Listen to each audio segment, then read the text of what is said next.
it is I, Sergeant Doomer, right?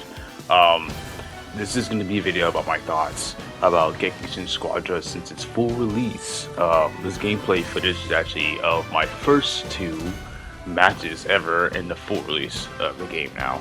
Um, and I used Majin Buu, who's I think is very sturdy for a technical, especially since the game has been out now for about a week. And people have been testing out unlocking new characters and seeing how they are. And definitely, even though I believe Krillin and a Hit are the top two technical characters for sure. Boo's fairly steady. Could he be a little stronger? Possibly. But I think where he really shines at is eruption or interruption, right? The battlefield and causing, as Majin Buu does, is cause chaos amongst the battlefields, right? And especially with his healing on par with it, you have a very good partner. You can really shine greatly with Majin Buu, but it really depends on your partner, who you're playing with, and how well you both work together in your lane. Now, with that being said, my thoughts, how really where to start with my thoughts on Gekishin Squadra. The game is immensely fun. I think majority of us who have played this game now since beta and up till now can definitely say that the game is very fun. It's very entertaining, right? Now there's some things about this game that aren't fun to deal with, right? Which we will get into with the reoccurring issues, such as the bugs and the low compensation. I feel for such things, and when I say compensation, not just currency of give me free, zenny and things like, which is also a part of it, yes, but also for the issues such as one of the many bugs that they addressed or they said in their tweets and their official post is that they're fixing some of the bugs, and the ones that I'm talking about is the one that we get kicked out, right? That is so annoying on so many different levels, especially since this game starts you off in standard battle, or other known as ranked mode. Um, it's a big problem, especially when you get to the higher ranks, you start losing rank when you lose matches. And so the problem is when you get kicked out, you have to wait about, I believe it's 15 minutes, correct me if I'm wrong, for a waiting period for when you get kicked out. Now, when you get kicked out, another issue occurs. You get a bunch of bots, bro. So you get your player or whoever gets kicked out of the match gets replaced by a bot that takes place for them.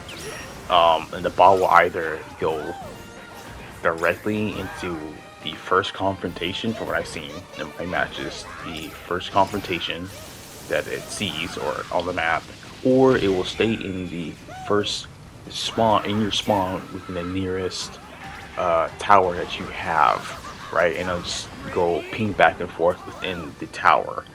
Now, with that being said, it's so annoying if you're on the team and you have to deal with a downed player, because now it's a 3v4, right? And that makes it so much more difficult if they don't have a player that's down and have all their players, but you're down a player, and you just have to play out out of your mind essentially, or you're gonna lose. And majority of the time, you're gonna lose at that point, right? Unless the team really sucks or you guys really come together and pull that through, which it can happen, like I said, but it shouldn't need to be that way. Now, if you're the player who gets kicked out, like I said, you have to wait 15 minutes. And with that 15 minutes, when you come back in, you don't know whether or not if you lost or if you won. Now, it's a good thing if you win, because guess what? You don't lose rank. And the only thing really bad that happens is, less points and less hero memories, if anything, and you get to boost up in your rank.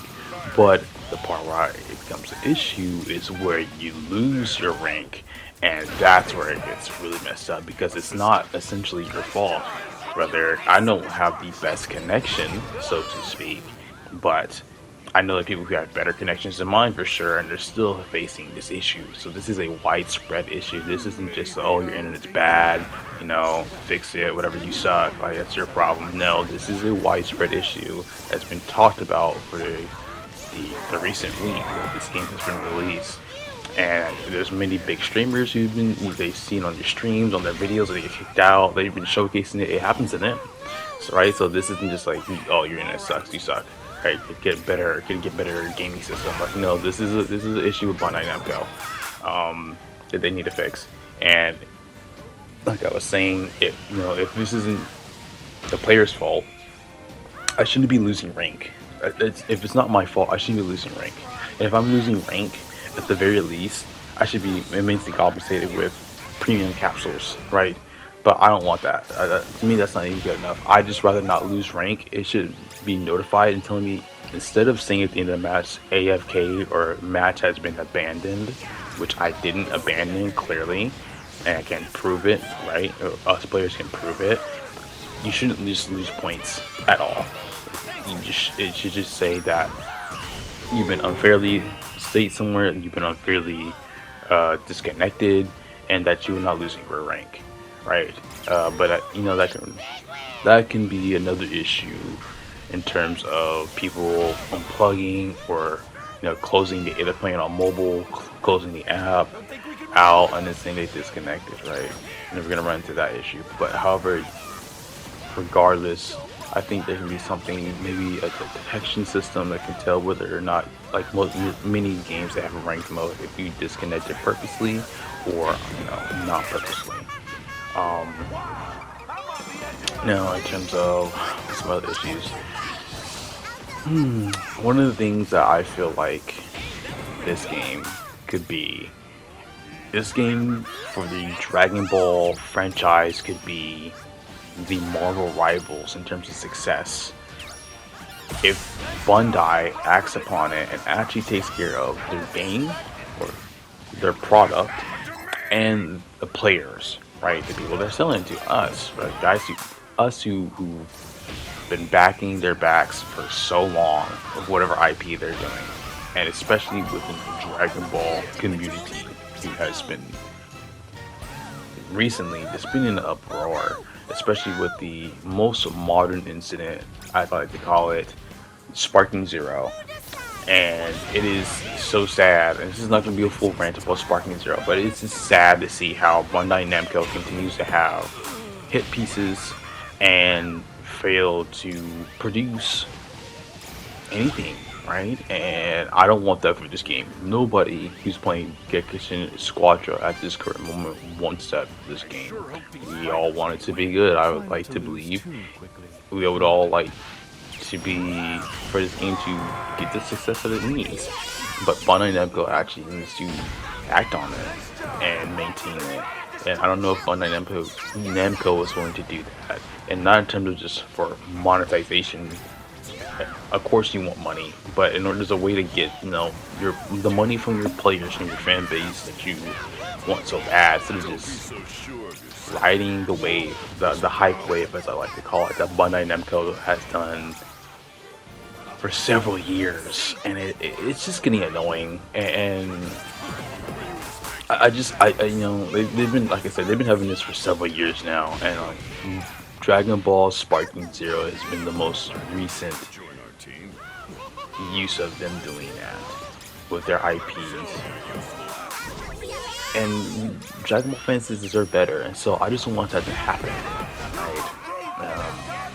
At all anymore. Like Bandai Namco needs to stop thinking they're getting away with that because we love their series or whatever IP that we're playing and we're talking about, and they just think that if we feed them a little bit here, at the bare minimum, they're just gonna go nuts and buy whatever, and no matter what, just approve of whatever being fed to them, essentially. And that's not the case. That's not going to be the case for me, and I'd rather spread awareness of that and stop that than to allow it to keep happening, right? And that's my personal gripe.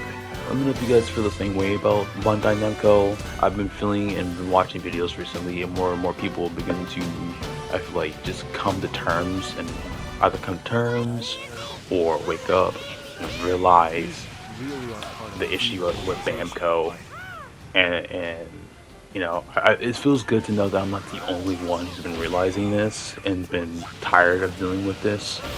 Um, and you can actually have a genuine conversation about this without someone trying to blindly shill for Bamco, right? Or give him an scapegoat, uh, an escape, right, for their bad behavior. Like I'm just tired of it, and it's good to know that the community is also very tired of this, right?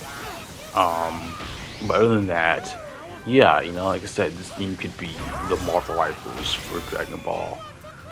The new current Marvel rivals of Dragon Ball in terms of success, right? This is something that's different for Dragon Ball as a whole, being a MOBA space. I think it's good for it though, right? It's fun.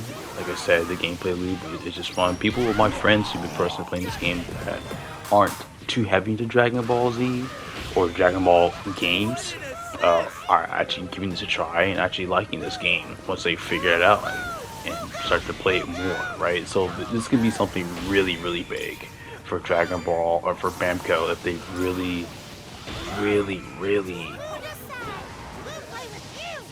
take notice and take action of this, right? Um, but they really have to care about this product and not just monetarily wise. Look at Marvel Rivals. Marvel Rivals is doing amazing right now in their space, and it isn't just about money. Like, yeah, they know they'll get the money, but actually taking care of the player base's needs, listening to feedback, actually not just listening to feedback, but applying their feedback and changes accordingly, right? And then giving room and space to talk, freedom to talk amongst the players, amongst themselves, the devs and the player base. Um, and I think that's a very cool, genuine connection that we haven't gotten as gamers in a long time. And I think Bamco needs to take notice of that and do the same thing. Um, you know, Except from the compensation within like the bug issues and stuff, right? The weeklies I feel like is also very weak. Um, yeah, the weeklies are very weak right now in terms of like, yes, you can play free to play and you don't really have to buy the skins. Yeah, I like to support the game. I want to support the game. I've been playing gacha games for years, so when I find a good game that I like, I want to support it, financially whenever I can. I probably put probably like $200 maybe worth I would say $200, like 150 in Marvel Rivals, because it's just a fundamentally, when the game came out, it was just a fun game, and I don't have to buy the skins. I've actually earned like 2 skins for free that they've implemented within the system. But yeah, I want to be able to support the game like that, and I think they need to take notice of that, like how Marvel Rivals does the weekly and daily system, right, and the catch-up system for that too, and also provides the players with enough free currency, as well gives them an incentive along with the free currency to want to make purchases and buy a little more, right? And then occasionally they continue to play more and more. They've been given enough to actually earn some of those skins and stuff, like I have, for example, with enough currency build that they've been given for those premium skins, right? Instead of this game giving you 35 gems in about the second week, we just had to reset. We just had to reset last night. But yeah, man. But there's just some things that Bandai Namco can do for sure, that Bandcamp can do, and really, if they really lock in and take notice. I enjoy the game. I think the game has room for improvement for sure. Ooh, yes, free low, easy. But yeah, man, that's gonna be it for this video. You guys leave your comments, thoughts, all those other things, and I'll see you guys in my next video. Sergeant Doomer out. Deuces. All within parameters. That all went right according to plan.